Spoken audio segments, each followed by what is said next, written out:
Continuação da leitura do capítulo 12 do livro Blindagem contra as Trevas. A Armadura de Deus no Salmo 91, de Oswaldo Lobo Júnior.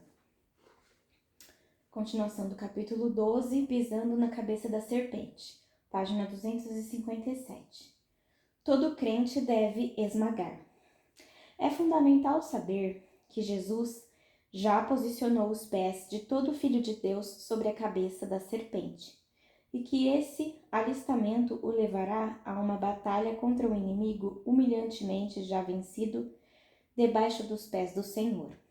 Sujeitai-vos, pois, a Deus, mas resisti ao diabo, e ele fugirá de vós. Tiago 4, 7. É notável que o Salmo 91 declare que devemos pisar na cabeça da serpente.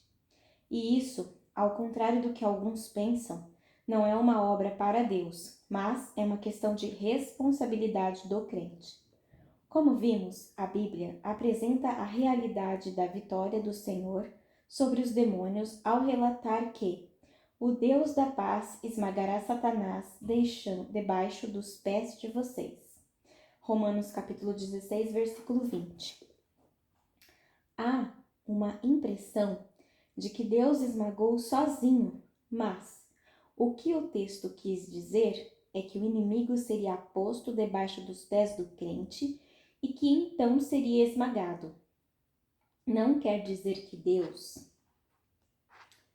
vai esmagar com seus próprios pés, mas que vai esmagar com os nossos. Simplificando.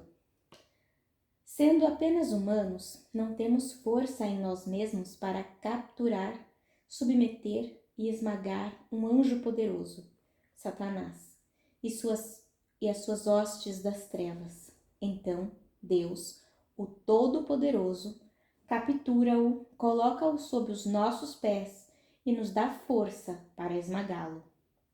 Toda a vitória vem do Senhor dos Exércitos. Entretanto, Ele faz questão de nos fazer triunfar sobre o maligno, colocando o inimigo debaixo dos meus pés.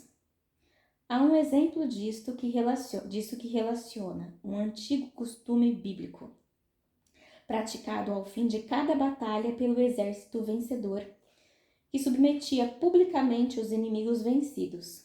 O livro de Josué apresenta esta humilhante cerimônia em que os capitães do povo de Israel subjugaram seus inimigos, colocando os pés sobre o pescoço dos derrotados.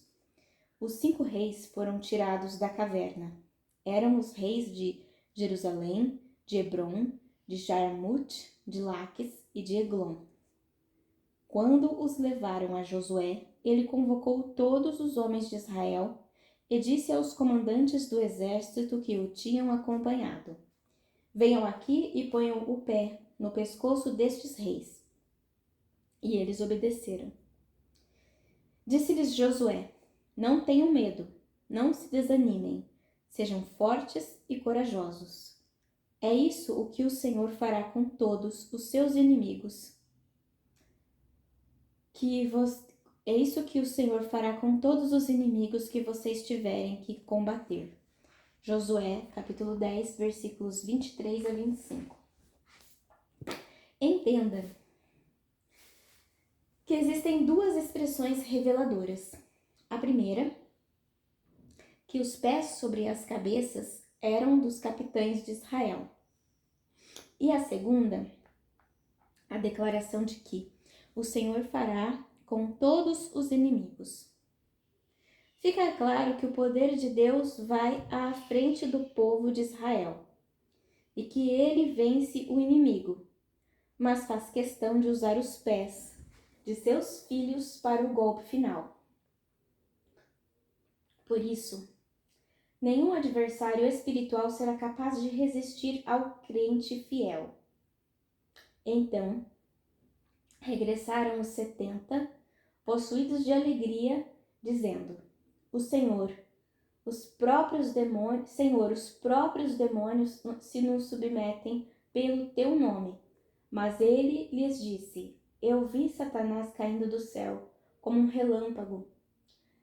Eis aí vos dei autoridade para pisardes serpentes e escorpiões, e sobre todo o poder do inimigo, e nada, absolutamente, vos causará dano. Lucas capítulo 10, versículos 17 e 19. Um leão fajuto. Pisoteará o leão forte e a serpente. Salmo 91, 13. Em diversas passagens, o diabo é identificado como uma serpente, mas o apóstolo Pedro mostra claramente Satanás como um leão que ruge e tenta devorar. Sejam sóbrios e vigiem. O diabo, o inimigo de vocês, anda ao redor como leão, rugindo e procurando a quem possa devorar. 1 Pedro, capítulo 5, versículo 8. Denominá-lo como um leão que anda ao redor faz um certo sentido por duas razões. A primeira é que em Jó, ele mesmo se revelou como aquele que vagueia pela terra, espiando a fraqueza dos homens como um promotor. É exatamente isso que significa o nome diabo, acusador, que oferece sérias denúncias carregadas de valor de sentença de morte contra os homens.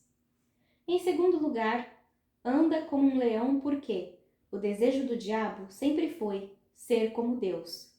Ele gosta de sentar-se em seu falso trono, dar ordens aos seus súditos humilhados e fingir que é Deus.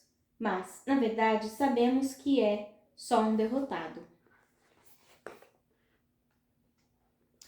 Ele é um imitador que gosta de blefar. Faz papel de leão, tentando plagiar Jesus, o verdadeiro e único leão da tribo de Judá.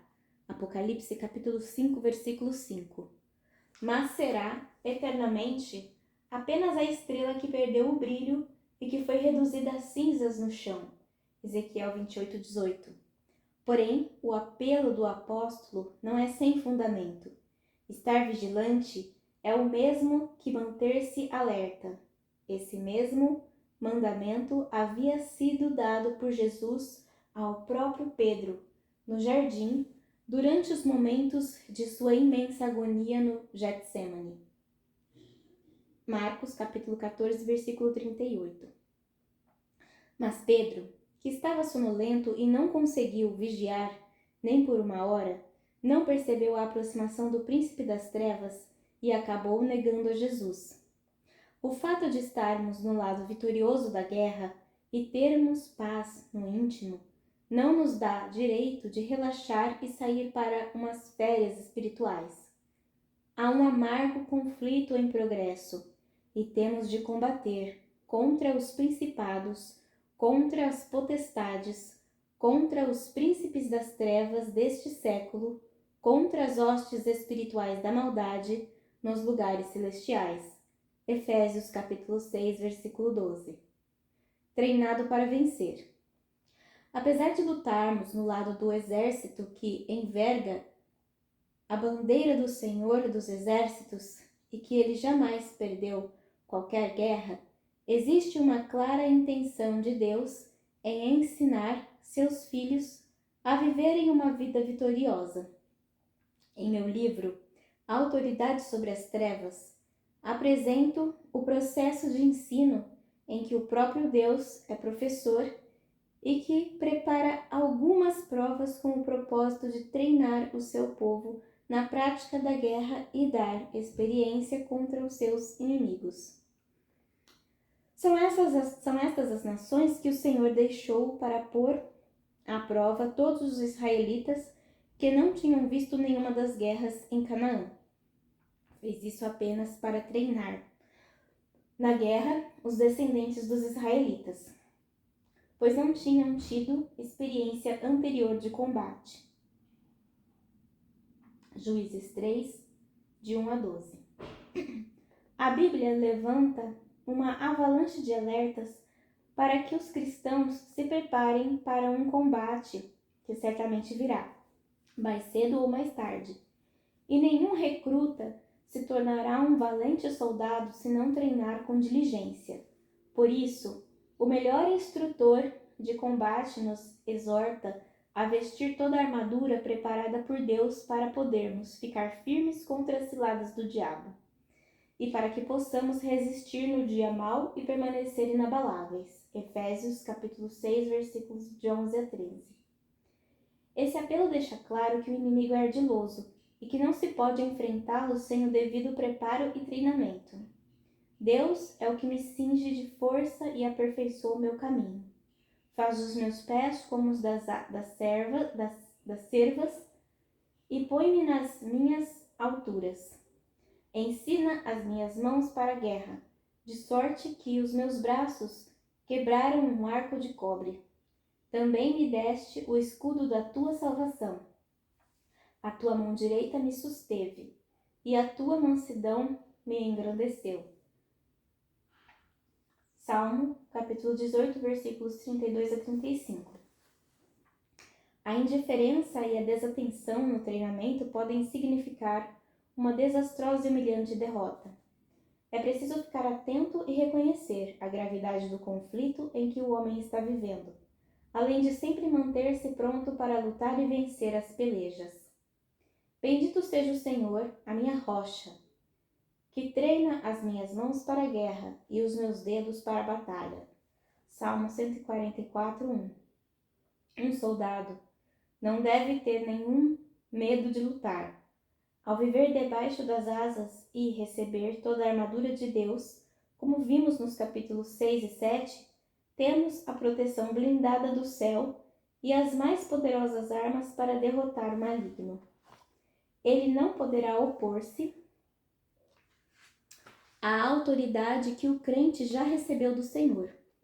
Um a um, cada inimigo será colocado em seu devido lugar, debaixo dos pés do povo de Deus, e todas as estratégias diabólicas serão derrubadas. Vencendo o valente. Usar a violência contra alguém em defesa é uma covardia, assim como atacar quem não pode se proteger ou prevalecer quando os adversários são fisicamente muito menores para destruí-los. Um gigante é alguém que apresenta crescimento descomunal, e quando comparado a um homem de estatura normal, pode até provocar pavor, principalmente se for um inimigo. Agora, imagine um garoto lutando contra um gigante. Isso pode parecer tanto uma covardia quanto uma irresponsabilidade, não é verdade? Nem sempre. O rei Davi disse que não. E saberá toda esta congregação que o Senhor salva, não com espada, nem com lança, porque do Senhor é a guerra, e ele vos entregará na nossa mão. E ele vos entregará na nossa mão. 1 Samuel 17, 47. O pequeno Davi, quando ainda era apenas um jovem pastor de ovelhas, não foi enganado por uma visão deturpada, nem se comparou com o gigante Golias. Também não desconsiderou que a sua luta era contra alguém invencível, mas, ao contrário, apenas discerniu a grandeza do Altíssimo diante da pequenez do gigante. O próprio Deus de Israel havia prometido a vitória sobre os povos mais valentes e preparados para a guerra, não com armas humanas, mas através do seu poder. Então, para que temer? Esteja hoje certo de que o Senhor,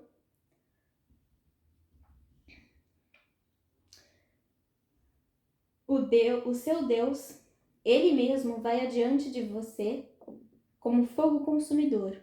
Ele os exterminará e os subjugará diante de você, e você os expulsará e os destruirá, como o Senhor lhe prometeu. Esteja hoje certo de que o Senhor, o seu Deus, Ele mesmo vai adiante de você como fogo consumidor. Ele os exterminará e os subjugará diante de você, e você os expulsará e os destruirá, como o Senhor lhe prometeu. Deuteronômio 9:3. Davi, apesar da tenra idade de 14 anos, já havia lutado com o leão e com o urso, e sua coragem vinha de saber que Deus derrotava cada um dos seus grandes inimigos. O Senhor dos exércitos de Israel era o verdadeiro dono de cada uma de suas vitórias.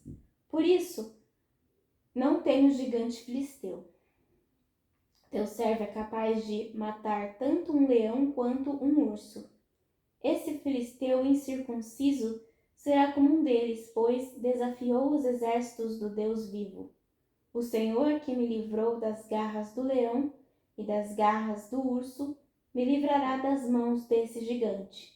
1 Samuel 17, 36 e 37. A fé vencedora de Davi. Sua confiança e amor no Altíssimo, a autoridade que tinha para vencer o gigante e todos os inimigos que mais tarde apareceram em seu caminho, foram recompensados com uma aliança com Deus, que prometeu que o seu descendente permaneceria sob seu trono e o seu reino jamais teria fim. Farei levantar depois de ti o teu descendente, que será dos teus filhos, e estabelecerei o seu reino, e confirmarei na minha casa e no meu reino para sempre. E o seu trono será estabelecido para sempre. 1 Crônicas, capítulo 17, versículos 4 a 14. Farei levantar depois de ti o teu descendente, que será dos teus filhos, e estabelecerei o seu reino, e confirmarei na minha casa e no meu reino para sempre. O confirmarei na minha casa e no meu reino para sempre, e o seu trono será estabelecido para sempre. Deus é mais valente. A afirmação de que Jesus era o Messias já circula por toda parte. Os milagres realizados em nome de Cristo afirmavam a chegada do reino dos céus. As próprias autoridades religiosas já tinham ouvido falar de Jesus, embora negassem que ele fosse o Messias. O povo, então, vendo a autoridade que possuía, começou a chamar Jesus de Filho de Davi, um título que indicava Jesus como o Messias, prometido como descendente daquele jovem pastor e que se tornaria rei de Israel.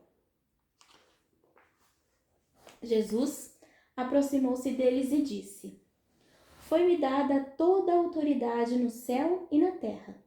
Mateus 28, 18. Ao libertar e curar um endemoniado que era cego e mudo, Mateus 12, 22, Jesus mostrou que suas obras eram sobre-humanas, pois estavam além da capacidade de qualquer indivíduo. Por isso, restava apenas uma única alternativa aos seus opositores: a de reconhecer que os milagres de Jesus tinham origem em Deus e que o reino dos céus já chegara. Mas, se é pelo Espírito de Deus que eu expulso demônios, então chegou a vocês o reino de Deus. Ou, como alguém pode entrar na casa do homem forte e levar dali seus bens, sem antes amarrá-lo? Só então poderá roubar a casa dele. Mateus 12, 28 e 29. A própria frase: como pode alguém entrar na casa do valente e roubar-lhe os bens, se primeiro não amarrar o valente? Então lhe saqueará a casa. Tem um argumento muito audacioso, pois revela que Jesus é mais poderoso do que Satanás, pois recebeu autoridade sobre o mundo espiritual, no céu, e o físico, na terra. É também por essa ilustração que entendemos que o homem valente é usado como símbolo de Satanás, ao passo que aquele que entra na casa do valente e lhe saqueia os bens é Jesus, impelido pelo Espírito Santo, e por isso é ainda mais valente. A ideia por trás da declaração de que tem mais poder do que Satanás ao ponto de poder roubar-lhe os bens apresenta alguns importantes destaques a respeito da investidura que nos foi dada para colocar o nosso inimigo debaixo dos nossos pés. Os bens são uma alusão aos homens que ele possui e controla. No capítulo 11 do Evangelho de Lucas, são empregadas palavras ainda mais fortes para expressar o poder de possuir e controlar de Satanás. Quando o valente, bem armado, guarda a sua própria casa, ficam em segurança todos os seus bens. Sobrevindo, porém, um mais valente do que ele, vence-o, tira-lhe a armadura em que confia e divide os seus despojos. Satanás não é somente um homem valente que dispõe de meios para atingir os seus propósitos, mas também um guerreiro muito bem armado que tem grande cuidado e ciúme de suas possessões. Além disso, não deixa seus valiosos bens ao encargo de ninguém, mas fica na porta do cativeiro, preparado para defender os seus direitos e suas propriedades com unhas e dentes. Seus bens são as almas dos homens. E para que outra pessoa possa roubar-lhe as possessões, terá que ser ainda mais forte e valente, melhor preparado e com maior determinação para cumprir os seus propósitos. E é aqui que o cristão recebe poder para desmantelar o poder do valente. A vitória que vem do trono. O Senhor disse ao meu Senhor: senta-te à minha direita até que eu faça dos teus inimigos um estrado para os teus pés. O Senhor estenderá o cetro de teu poder desde Sião e dominarás sobre os teus inimigos. Salmo 110, 1-2. O poder para amarrar e saquear o inimigo forte vem do trono de Deus. Quem nos ressuscitou com Cristo e com ele nos fez assentar nos lugares celestiais em Cristo. Efésios 2:6. Como estamos do lado dele nos lugares celestiais, acabamos por receber a mesma autoridade que Jesus reconquistou na cruz. Por meio da ressurreição de Jesus Cristo, que subiu ao céu e está à direita de Deus, a ele estão sujeitos anjos, autoridades e poderes. 1 Pedro 3, versículos de 21 e 22. Colocando o inimigo debaixo de seus pés. O próprio Jesus declara ser esse homem mais valente. E mediante o poder do Espírito de Deus, é mais poderoso do que o próprio Satanás. É a partir desse ponto que Jesus se prepara para transmitir a sua autoridade sobre as trevas para o crente. Esse poder ele exerceu em Cristo, ressuscitando-o dos mortos e fazendo-o assentar-se à sua direita, nas regiões celestiais, muito acima de todo governo e autoridade, poder e domínio, e de todo nome que se possa mencionar, não apenas nesta era, mas também na que há de vir. Deus colocou todas as coisas debaixo de seus pés e o designou como cabeça de todas as coisas para a igreja, que é o seu corpo, a plenitude daquele que enche todas as coisas, em toda e qualquer circunstância. Efésios 1, 20-23. Cristo delegou a sua própria autoridade que contém o poder para amarrar Satanás e capacitou o homem para exercer domínio sobre a serpente das trevas. Sua vitória na cruz deu ao ser humano, apesar de muito mais fraco, toda a autoridade para manter a serpente esmagada debaixo de seus pés. Usando a autoridade para submeter a serpente, eu lhes dei autoridade para pisarem sobre cobras e escorpiões, e sobre todo o poder do inimigo. Nada lhes fará dano. Lucas 10, 19. Muitas vezes em meu ministério tenho estado em situações de confronto espiritual. Alguns pastores e outras pessoas que me encaminham vidas aprisionadas por espíritos malignos e terrivelmente possuídas. Muitas vezes em meu ministério tenho estado em situações de confronto espiritual. Alguns pastores e outras pessoas me encaminham vidas aprisionadas por espíritos malignos e terrivelmente possuídas. É comum haver manifestação com apenas um demônio ou com diversas falanges ou legiões. Também é habitual ouvir intimidações, ameaças de vingança ou palavras de reação e resistência. O espírito imundo fará de tudo para que o cristão não conheça a autoridade de Jesus, a autoridade que Jesus deu ao crente. Inclusive, poderá tentar desautorizá-lo com alguma acusação ou mentira. Mas não se deve ter medo do diabo. A verdade é que o inimigo está sem defesa. Jesus retirou sua armadura e ele não tem escolha. Deve se submeter à ordem do Filho de Deus. Portanto, quando se encontrar em alguma situação envolvendo uma pessoa que está endemoniada, tome as medidas a seguir. Em primeiro lugar, lembre-se de sempre usar o nome de Jesus. Os demônios não podem suportar a autoridade deste nome que está sobre todo nome. Segundo, quando for atender alguém que esteja possesso por um espírito imundo, deve-se logo de início anunciar a chegada do reino de Deus. Depois, estabeleça em voz audível o domínio e a autoridade do Senhor Jesus sobre a pessoa e o lugar. Proíba o acesso de todo espírito não autorizado pelo Espírito Santo e corte toda a possibilidade de comunicação espiritual e todos os laços e vínculos malignos. Diante de quadros de confronto com demônios, nunca permita que o demônio fale o que quiser. Ele não pode ter voz livre. Ordene que ele se cale e saia. Demônios não são oniscientes, não conhecem os pensamentos e não saem por conta própria. É necessário uma voz audível e uma ordem clara e firme. O uso da autoridade para expulsar demônios não deve ser empregada como uma oração, mas sim como uma ordem expressa em nome de Jesus. Use poucas palavras e dê uma ordem clara. Saia em nome de Jesus. 6. Se o espírito imundo resistir, permaneça firme na ordem que foi dada ao demônio e não recue. Ele poderá tentar vencer o ministrador pelo cansaço. Certa vez atendi um ex-bruxo em um processo em que a ministração durou mais de 4 horas. Por isso, não desista e continue perseverando na ordem de expulsão.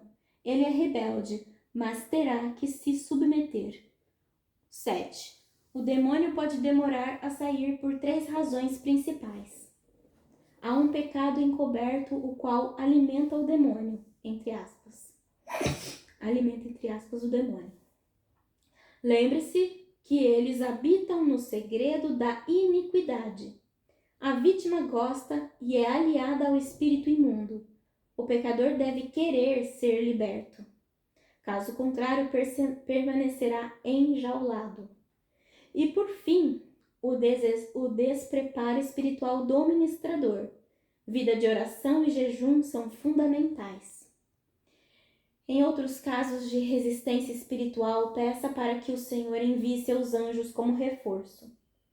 Já sabemos que eles são ministradores enviados por Deus. 9.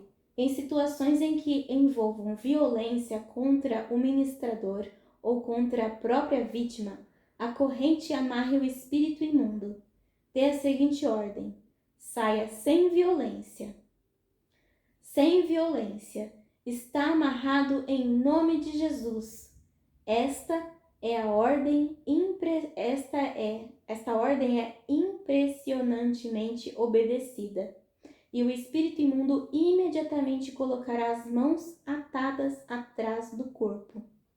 Não acredite se o espírito imundo disser coisas como: ele é meu, não vou sair. Lembre-se da palavra do Senhor que diz: todas as almas são minhas, diz o Senhor. 11. Não tenha medo e não acredite em ofensas, ameaças e intimidações. Ele é mentiroso e não pode tocá-lo. 12. Há uma enormidade de formas de manifestação demoníaca: sonolência, desmaios, simulações de epilepsia, violência, agressões ao ministrador e à própria vítima, risos, choros, palavrões, acusações, rastejamentos, imitações de animais, surdez, mudez, cegueiras momentâneas ou prolongadas e gritos. Não se impressione com elas. Se os espíritos malignos implorarem, não negocie absolutamente nada com eles. 13. Seja qual for o caso, repreenda o demônio e peça ao Espírito Santo para devolver a consciência à vítima, pois ela deve sempre ajudar na libertação. 14. Lembre-se que o inimigo vive nas trevas. Em caso de possessão, olhe nos olhos do endemoniado. Se os olhos fecharem ou ficarem aparecendo apenas na sua parte branca, dê uma ordem para que voltem ao normal. Às vezes é necessário abrir as pálpebras com as mãos. Seja cuidadoso. 15. Você pode expulsar todos os demônios da pessoa, mas a libertação precisa ser mantida pela vítima. Discipulado e santidade são exigências para uma vida liberta. Às vezes, você poderá perceber alguma presença maligna em algum ambiente ou alguma sugestão que o tente ao pecado. Peça sempre o discernimento do Espírito Santo e lembre-se que da mesma forma como o maligno tentou Jesus a se jogar do pináculo do templo e a separar-se da santidade, também poderá fazê-lo com você. Nesses casos, use a autoridade que Cristo conquistou na cruz e ordene que ele bata em retirada do ambiente em que estiver, da mesma forma que Jesus ensinou e fez. Vai-te, Satanás, em nome de Jesus. Oração. Meu Pai Celestial, graças dou porque Cristo me redimiu da morte eterna e pelas suas pisaduras fui sarada e perdoada. Me alegro em saber a verdade de que tenho o direito legal e toda a autoridade espiritual sobre todos os demônios. E conforme a sua palavra, em nome de Jesus, repreendo Satanás e seus demônios. Eu resisto, em nome de Jesus, a todo espírito de opressão sobre mim.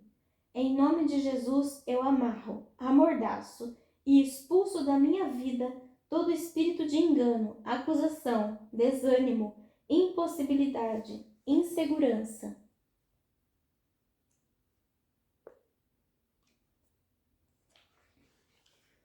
Tristeza, depressão, enfermidade, destruição, adultério, morte, medo, confusão, perturbação noturna, ataques na cabeça, crítica, inveja, mágoa, ódio, ressentimento, amargura, irritação, roubo, revolta, rebeldia, violência, incredulidade, e desautorizo todo o laço do inimigo, seja no meu corpo físico ou na minha mente.